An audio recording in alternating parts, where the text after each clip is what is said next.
What's up, everyone? It's me again, and today we've got a new series called Exploring, and I still have to do the exploring mapping, and I still need to do exploring with texturing.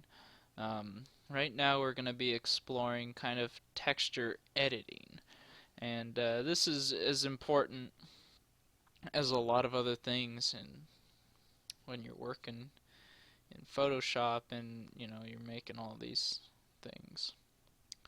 So, one of the biggest misconceptions people will have with modeling, like beginners, they'll think that when you do a texture bake that it will come out absolutely perfect. That is not correct. In fact, a lot of these pieces are perfect and they're good, but they could be better. And that's solely due to just how, lighting is and your render setup. So this means that you are going to have to do some manual editing. So you can basically do this in Photoshop, GIMP. Um, those are the two main programs I know and I'm familiar with, but today we'll be using Photoshop. And right now we're cleaning up these hook things to make the textures and everything look a little bit better. And we're going to be using a combination of tools here. So you're going to definitely be using some copying and pasting. You're going to be using a couple gradient select, like actual colors, I guess. On top of that, we are going to be using the healing tool and the clone stamp tool, and also the polygonal lasso tool, and then just your basic selection tool. So right now we're going to start out with this, and what I like to do is I like to find one that's basically um, gone through baking pretty well, that has just your general default lighting, and this would be like a section here or one of these. I've already gone through and done these sections here just to save time. So Uh, to begin off, because we already have these guys completely done, we're just going to go into a quadrant here and we're going to click Alt, and you're just going to click and that's going to select that piece right there. And all we have to do now is this. Now you'll notice what ends up happening though is it kind of gets cut off a couple pixels short here. And that's normal and that's fine. You're just going to have to go through again and edit that yourself.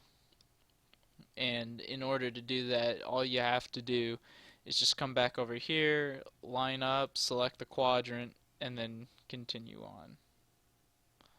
And you just be careful of like where your little marker tool is, because that's kind of important that you don't like screw up positioning and get all these errors here. So you have to go back a whole bunch of times, but that's okay.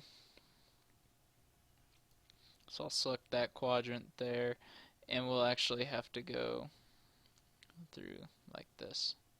And then you'll see that'll happen. So you have to go back through maybe a couple times, once or twice, and just till you get it right. And look at that, we have it right now. And then I'm gonna just take that off. Alright, we're gonna actually come back up here and we're gonna fix this here. Again with this tool. Now you're wondering, why are we gonna use the healing tool? Well, sometimes when you do these stamp selections, what ends up happening is like you get these lines here, and in general they're really easy to clean up. All you have to do, it's the same concept with your healing tool, is just select a small quadrant and then go over it like that. But there is a chance that like stuff like that will happen, and I find it best to just leave it be sometimes, just because. I mean, what we can do is increase the size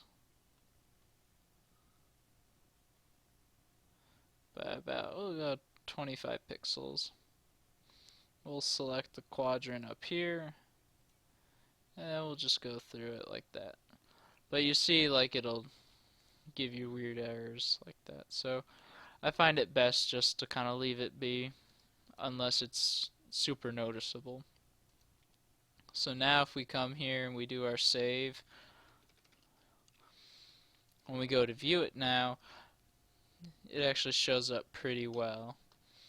And we will actually be going through like this underside here, and we'll be fixing up those textures so that it, matches up a little bit better with the gradient. And we'll also be making this a little bit darker. But again, that's just basic manual editing that you will have to do in certain texture bakes.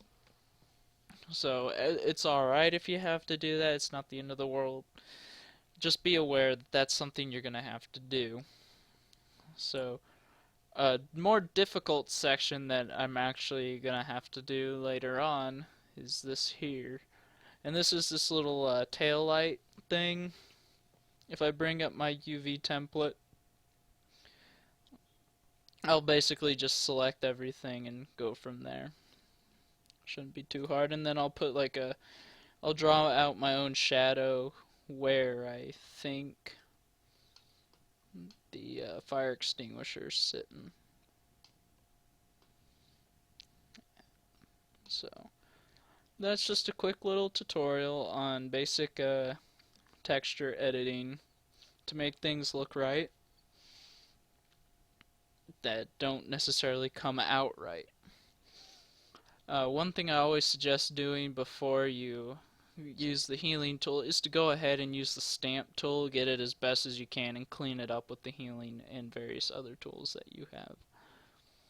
Then that's really about all I got now, guys, so hope you enjoyed this little segment of exploring, and yeah, leave a like, comment, subscribe, but maybe if you have suggestions for future videos, leave those in the comment box below. Let me know what you think. Thank you.